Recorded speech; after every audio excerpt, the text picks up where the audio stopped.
Hello everyone, मैं Dinesh Kumar Yadav, contractual assistant professor, degree college Jagannathpur, department of economics.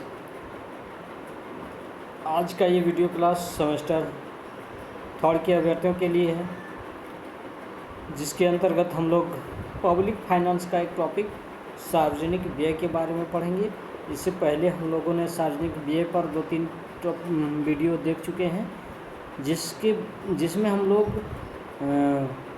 Wagner का सिद्धांत, सार्वजनिक व्यय में वृद्धि का वैगनर का सिद्धांत, वाइजमैन पीकॉक का सिद्धांत, सैमुअल्सन का सिद्धांत और सार्वजनिक व्यय का अर्थ, परिभाषा, कानून वगैरह को हम पढ़ चुके हैं। इसमें आज हम लोग पढ़ेंगे सार्वजनिक व्यय में वृद्धि के विकास मूलक सिद्धांत क्या है, जो मस्ग्रेव एवं रोस्टो द्वारा दिया गया था।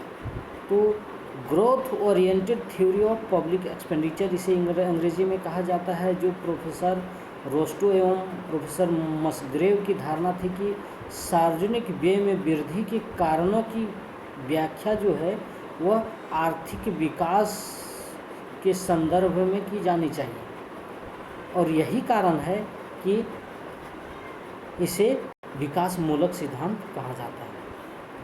आर्थिक विकास का पारंपरिक अवस्थाओं में होने वाले कुल निवेश में सार्वजनिक क्षेत्र का अनुपात जो होता है वह अधिक होता है, जिसका कारण यह है कि आर्थिक विकास के लिए आवश्यक आधारभूत संरचना का विकास सार्वजनिक क्षेत्र के अंतर्गत किया जाता है, जैसे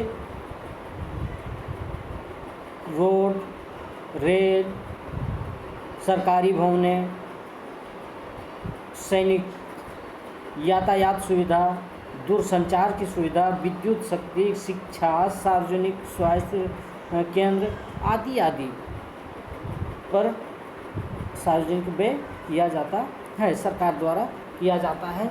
ये लोगों के कल्याण के लिए किया जाता है, यानी कि लोक कल्याण के लिए किया जाने वाला व्यय जो होता है वो क्या होता है, अधिक से अधिक लोगों को लाभ की प्राप्ति हो, जिससे यह व्यय जो होता है, जो सरकार द्वारा व्यय किया जाता है, वह लोक कल्याणकारी होनी चाहिए और होता भी है, ताकि आर्थिक विकास एवं जन कल्याण कार्यक्रमों की गति को गति प्रदान किया जा सके। आर्थिक विकास की सभी अवस्थाओं में बाजार व्यवस्था तथा कीमत तंत्र गतिविधियों उत्पन्न करते हैं। इस गतिविधियों को दूर करने तथा आर्थिक विकास को गति प्रदान करने के लिए सरकार को हस्तक्षेप करने की आवश्यकता होती है, और ऐसा प्रत्येक सरकार करती भी है। रोस्टो का मानना था कि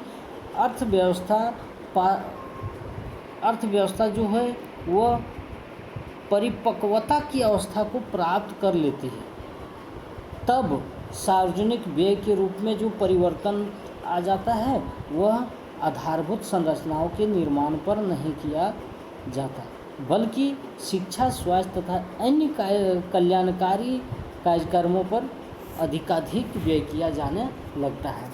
अधिकाधिक उपभोग की व्यवस्था में आय अनुरक्षण कार्यक्रमों एवं कल्याण संबंधी कार्यों के पुनर्वितरण से संबंधित नीतियों का महत्व बढ़ जाता है।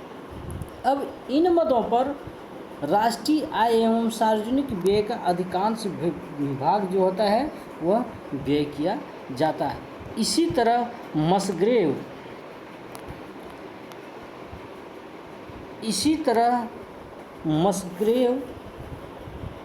ने अपना मत व्यक्त किया है कि आर्थिक विकास के आरंभिक चरण में पूंजीगत वस्तुओं के निर्माण पर सार्वजनिक व्यय का अधिकांश भाग खर्च किया जाता है, परंतु जैसे जैसे अर्थव्यवस्था विकास के मार्ग पर अग्रसर होती जाती है, वैसे वैसे आय में वृद्धि के साथ साथ बचतों में भी वृद्धि होती है, जिससे क्या होता है, निजी उद्योग एवं कृषि में पूंजी स्टॉक जो है वह बढ़ जाता है। कैपिटल स्टॉक जो है वह बढ़ जाता है। परंतु मस्ग्रेव की धारणा है कि जब आर्थिक विकास काफ़ी हो जाती है तो उसके बाद कुछ ऐसी समस्याएं भी उत्पन्न हो जाती है कि सार्वजनिक व्यय में वृद्धि करना आवश्यक हो जाता है। मतलब इसका कहने का मतलब है कि आप एक लाइन में समझ जाइए कि जो आर्थिक विकास जब काफ़ी अधिक हो जाता है, ये कहने का मतलब है कि डेवलपमेंट जो है, इकोनॉमी डेवलपमेंट जो है वो काफ़ी अधिक हो जाता है तो कुछ समस्याएं उत्पन्न हो जाती हैं। और ये समस्या होती है कि सार्वजनिक व्यय में वृद्धि का करना आवश्यक हो जाता है। ये एक्सपेंडिचर ये है, पब्लिक एक्सपेंडिचर करना भी तब आवश्यक हो जाता है, यानी कि वृद्धि कर देना, पब्लिक एक्सपेंडिचर में वृद्धि करना भी एक उचित हो जाता है। जैसे औद्योगिकरण से शहरीकरण को बढ़ावा मिलता है। ध्यान दीजिएगा, औद्योगिकरण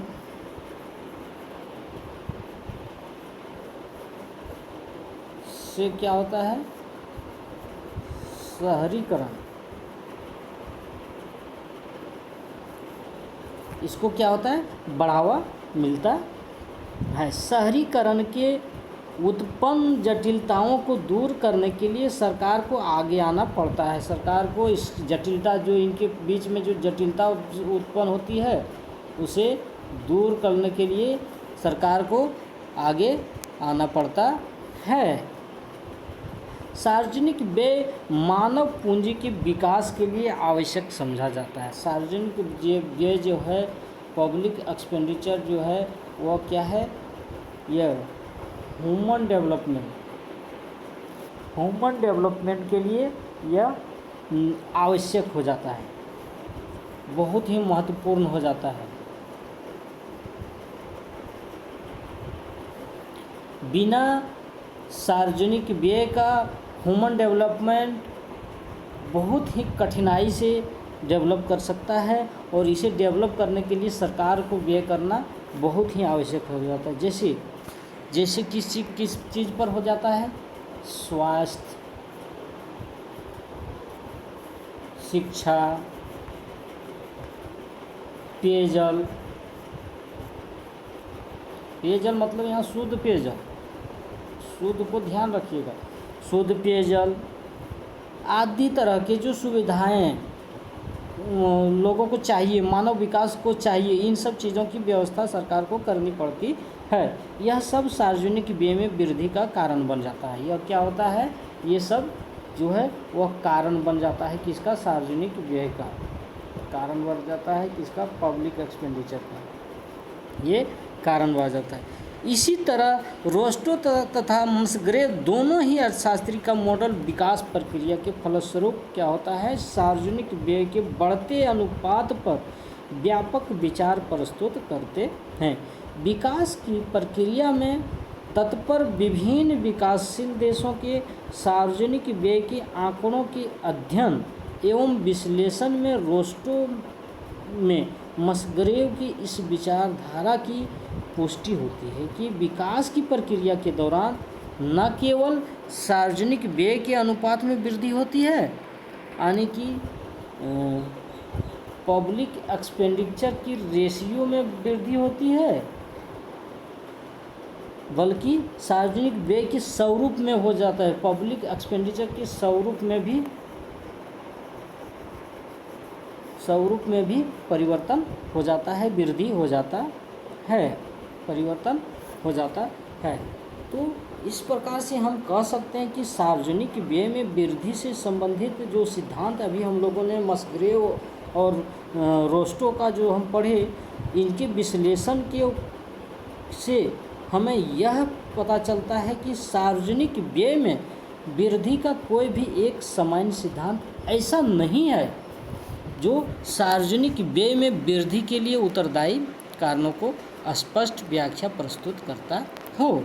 इसका कारण यह है कि विभिन्न देशों की आर्थिक एवं सामाजिक परिस्थितियां भिन्न भिन्न होती है, जिसके कारण सार्वजनिक व्यय के आकार एवं संरचना के लिए किसी एक कारण घटक को उत्तरदायी सिद्ध करना संभव नहीं है। इसके अतिरिक्त समय एवं परिस्थितियों के साथ विभिन्न देशों की निर्णय प्रक्रिया में भी परिवर्तन होता रहता है। अतः सार्वजनिक व्यय में वृद्धि के लिए अनेक कारण उत्तरदायी होता है।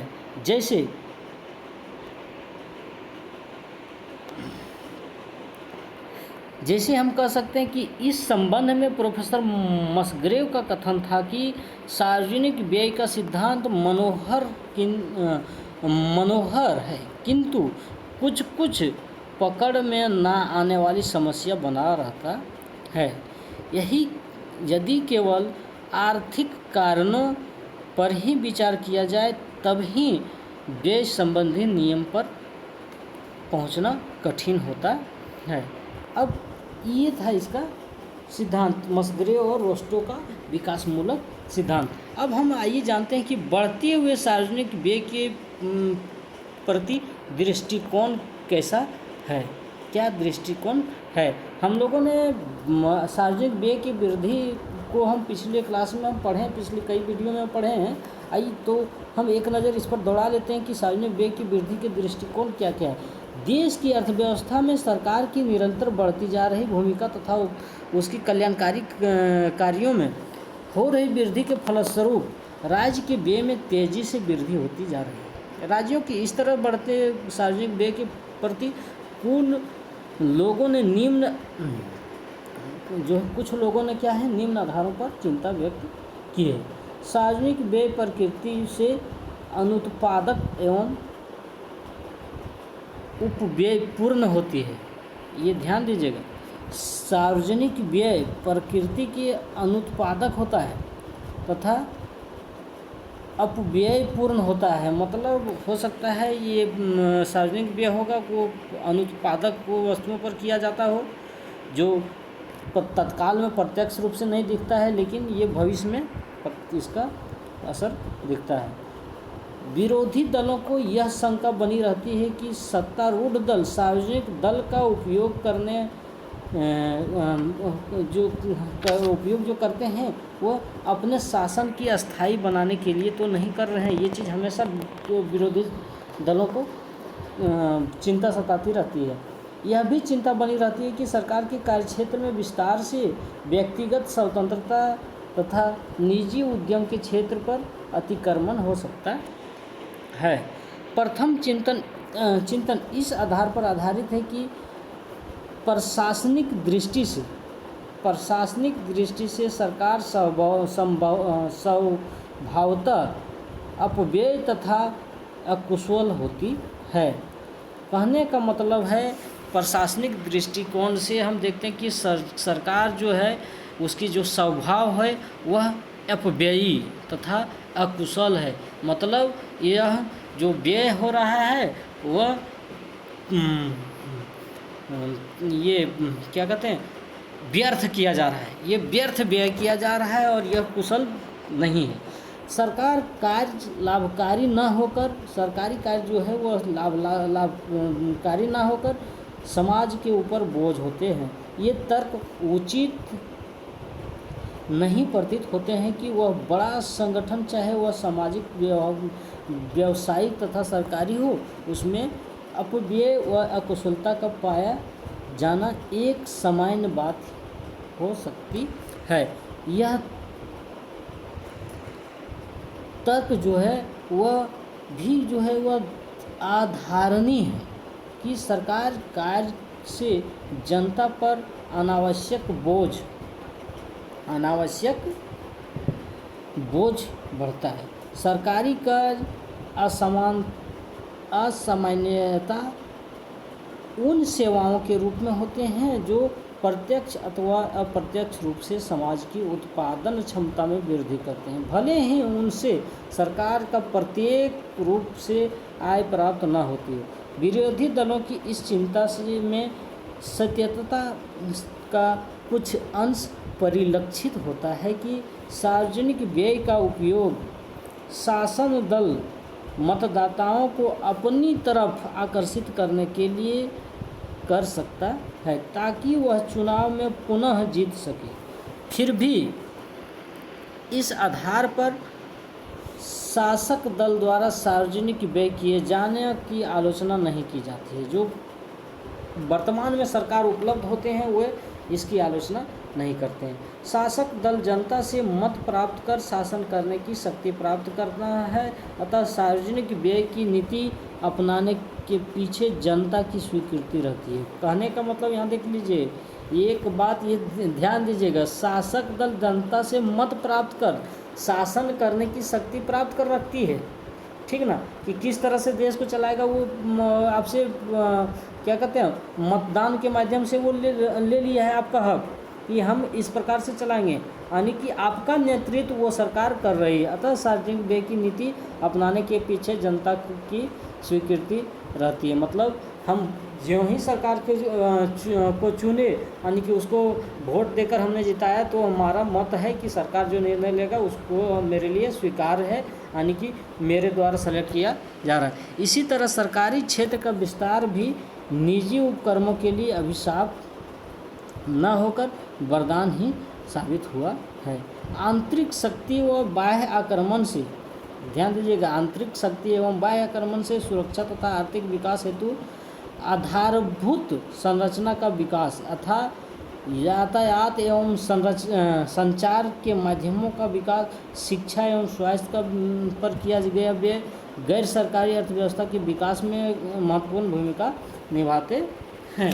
तो इस प्रकार से ये था इसकी बढ़ने सार्वजनिक व्यय के प्रति दृष्टिकोण, बढ़ते हुए सार्वजनिक व्यय के प्रति सार्वजनिक व्यय। अब हम देखते हैं सार्वजनिक व्यय की सीमाएं। ये सार्वजनिक व्यय की सीमाएं हैं, तो देख सकते हैं कि वर्तमान समय में विभिन्न कारणों से सार्वजनिक व्यय में तेज़ी से वृद्धि होती जा रही है। ये तो स्पष्ट दिखाई पड़ रहा है हमें, है ना। अतः अब हमारे पास प्रश्न उठता है कि स्वाभाविक है कि सार्वजनिक व्यय की क्या सीमा होनी चाहिए, सार्वजनिक व्यय की क्या सीमा होनी चाहिए। एक प्रश्न है, सीमा क्या होनी चाहिए, इसकी सीमा क्या होनी चाहिए, प्रश्न ये उठता है। अथवा राष्ट्रीय आय का अधिकतम कितना भाग सार्वजनिक व्यय के रूप में किया जाना चाहिए, मतलब कितना भाग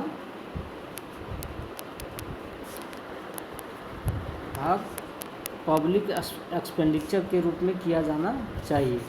ये सब सवाल हमारे पास उठता है। तो कह सकते हैं कि सार्वजनिक व्यय उस सीमा तक उचित समझा जाता है जहाँ तक वह समाज को अधिकतम सामाजिक लाभ की प्राप्ति होती है या अधिकतम सामाजिक कल्याण की प्राप्ति करता है। प्रत्येक देश की सरकार को सरकारी धन खर्च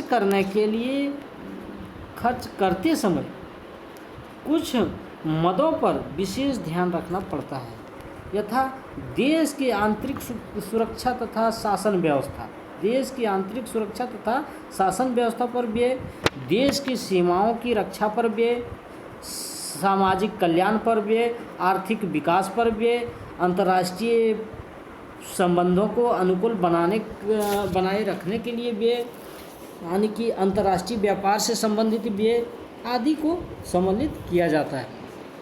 प्रोफेसर ब्यूहलर का मत है कि प्रोफेसर, यहाँ ध्यान दीजिएगा, प्रोफेसर ब्यूहलर, इनका मानना है कि राष्ट्रीय आय का कोई निश्चित प्रतिशत, राष्ट्रीय आय का यानी कि नेशनल इनकम का एक निश्चित प्रतिशत सार्वजनिक व्यय पर किया जाना चाहिए, पब्लिक एक्सपेंडिचर पर किया जाना चाहिए। सार्वजनिक व्यय के लिए निश्चित नहीं किया जा सकता और यह जो व्यय किया जाना चाहिए वह निश्चित नहीं किया जा सकता है, क्योंकि यह सीमा समाज की इच्छा तथा आवश्यकताओं पर सार्वजनिक व्यय, समाज की इच्छा, यहाँ ध्यान दीजिए, इसका कहना है कि ये जो कितना प्रतिशत व्यय होगा, है ना, वो राष्ट्रीय आय का निश्चित प्रतिशत सार्वजनिक व्यय के लिए निश्चित नहीं किया जा सकता, क्योंकि यह क्या है, सीमा समाज की इच्छा तथा आवश्यकता पर सार्वजनिक व्यय के प्रभावों तथा उसे पूरा करने के लिए उपलब्ध साधनों तथा संपत्ति व आय के वितरण पर, आर्थिक स्थिति एवं अन्य तत्वों पर निर्भर करता है। ये ब्यूलर का मत है। इस तरह सार्वजनिक व्यय की सीमा का निर्धारण करना सहज नहीं है, क्योंकि यह अनेक कारणों से प्रभावित होता है। और ये कारण क्या है? पहला कारण है समाज की आवश्यकताएं एवं इच्छाएं। ये जो होता है समाज की आवश्यकता और इच्छाएं और आवश्यकताएं क्या होती है इकोनॉमिक्स में, अपने पहले पार्ट में पढ़े होंगे कि ये अनंत होती है, ये आसानी से पूर्ति नहीं किया जा सकता है, इसमें कंप्रोमाइज़ करना होता है, सीमित साधनों से पूर्ति करते हैं। दूसरा कारण है जनसंख्या का आकार तथा गुण। जनसंख्या जितनी बड़ी होगी, इसमें जितनी इसकी आकार वृद्धि के साथ साथ में इसमें जितनी दोष पाई जाएगी, उसको सुधारने के लिए पब्लिक एक्सपेंडिचर की आवश्यकता होती है। अगला है जनता की करदान क्षमता। ये भी देखा जाता है कि जनता के द्वारा जो करदान क्षमता है वो कितना किया जा रहा है, मानी कि सरकार को टैक्स के माध्यम से कितना आय की प्राप्ति हो रही है, उस आधार पर सार्वजनिक व्यय करने की आवश्यकता होगी। अगला पॉइंट है देश के आर्थिक विकास की अवस्था, मतलब देश किस अवस्था से गुजर रहा है, देश विकसित है या विकासशील है या पिछड़ा है, मतलब कितना देश में किस देश की अर्थव्यवस्था का स्टेज क्या है, किस स्टेज में चल, प्रथम सेकेंड थर्ड फोर्थ किस स्टेज में चल रहा है। अगला है जन कल्याण में वृद्धि हेतु सरकार की इच्छा शक्ति क्या है। ये सब समस्याएं हैं, यानी कि सरकार की इच्छा है कि नहीं सरकार लोक कल्याण के लिए, कि वह अपना झोली भरना चाहते हैं, ये चीज़ ध्यान दीजिएगा। अगला क्या है जनता की राज्य पर निर्भरता की मात्रा, मतलब राज्य के उत्पादक वस्तुओं या राज्य में जो उपलब्ध संसाधन है उस पर कितने लोग जनता, राज्य की जनता है वह किस प्रकार से निर्भर है। जैसे कि भारत कृषि पर निर्भर है, कृषि प्रधान देश है, मिश्रित अर्थव्यवस्था है यहाँ पे। अगला है देश का पड़ोसी देशों से संबंध आदि आदि, मतलब देश जो है अपना देश है वो पड़ोसी देश से किस प्रकार से संबंध है रखता है और वहाँ से क्या सहयोग मिलता है या क्या सहयोग करने की आवश्यकता होती है। इन सब चीज़ें आदि आदि तरह के चीज़ों को समस्याएं उत्पन्न होती है। तो इस प्रकार से आज हम लोगों ने सार्वजनिक व्यय में वृद्धि का विकास मूलक सिद्धांत और इसकी लिमिटेशन को हम पढ़ लिए, यानी सार्वजनिक व्यय की सीमाएं को हम आज पढ़ लिए। अब अगला क्लास में एक दिन हम चलेंगे भारत में सार्वजनिक व्यय की प्रमुख प्रवृत्तियां क्या क्या है और इसका वर्गीकरण को एक क्लास में हम देख लेंगे। और सिद्धांत, इसका सार्वजनिक व्यय के सिद्धांत को हम पहले ही क्लास में पढ़ चुके हैं। तो ये सार्वजनिक व्यय का लास्ट वीडियो होगा, एक दो वीडियो के में। तो ये लंबा टॉपिक है, तो इससे क्वेश्चन आपका आएगा ही आएगा, तो ये ध्यान दीजिएगा। तो आज का क्लास इतना ही। थैंक यू, धन्यवाद। आपका दिन शुभ हो।